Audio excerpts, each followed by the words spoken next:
welcome back to Guild Wars 2, Path of Fire. Today we are doing the second part called Blazing a Trail. So essentially we're getting acclimated to Amnoon and everybody in there. And so we check in and we kind of get a baseline with where we need to check in with and who to speak to. So we go and I speak with the chief counselor first, which was interesting.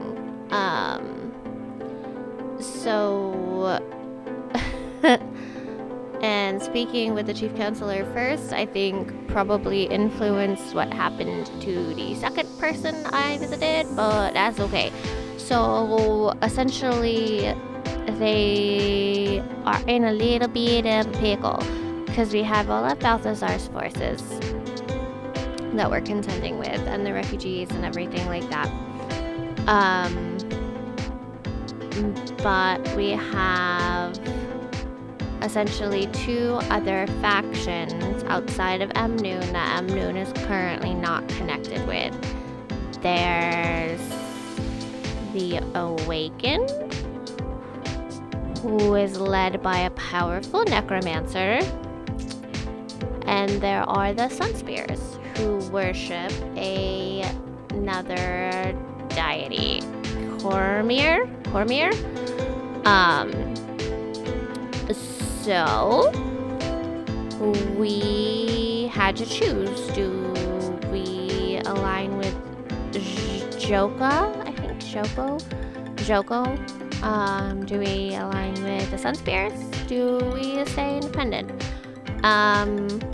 It's actually a fairly difficult decision because there's pros and cons to all of them, and they'll all affect the storyline in some way, shape, or form, I'm sure. I did choose to align or suggest that we align with the Sunspears and not Joko. I didn't. Necromancy. Do we really want to? So then we talked to the contact that they gave us, and we're like, who can you tell us to talk to?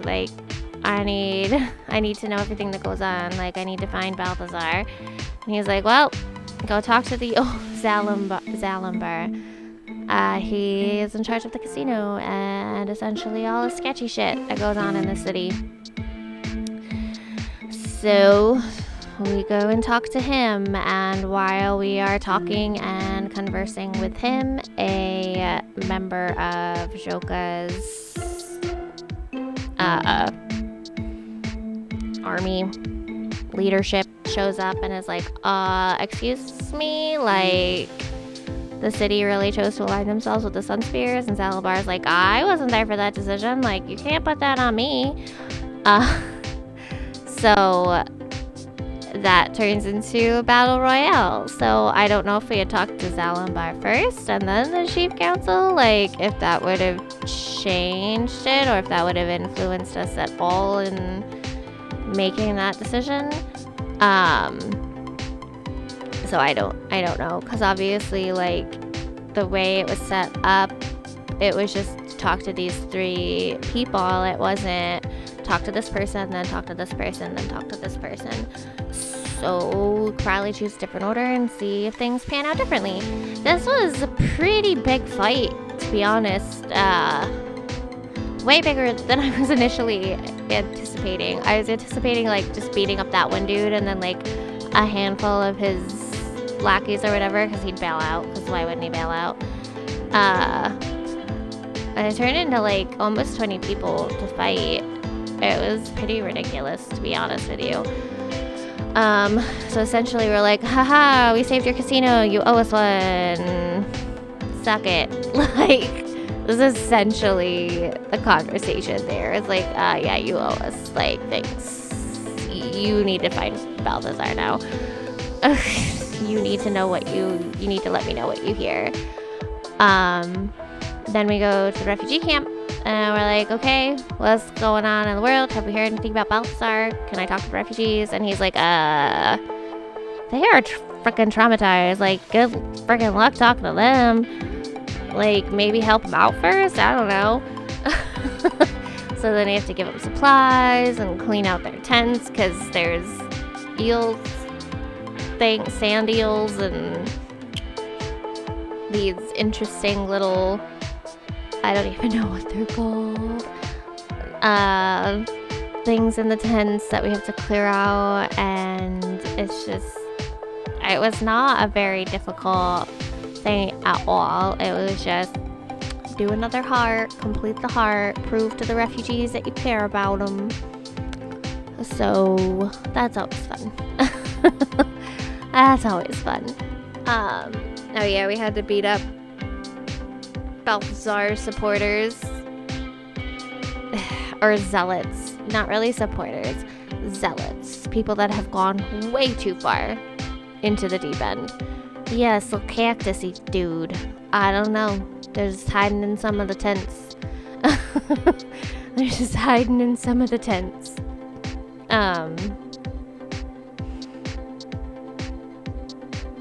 Yeah, I don't know what that is. I don't know.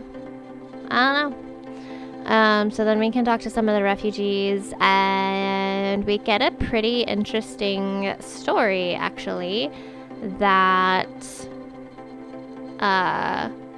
Glint's offspring is around and saving refugees and, like, helping fight off the Forged. And we're like,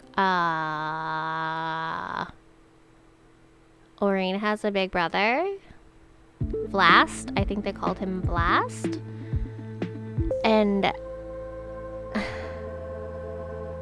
what? There's another, is it crystal dragon or glittery dragon? Like, I'm sorry, what?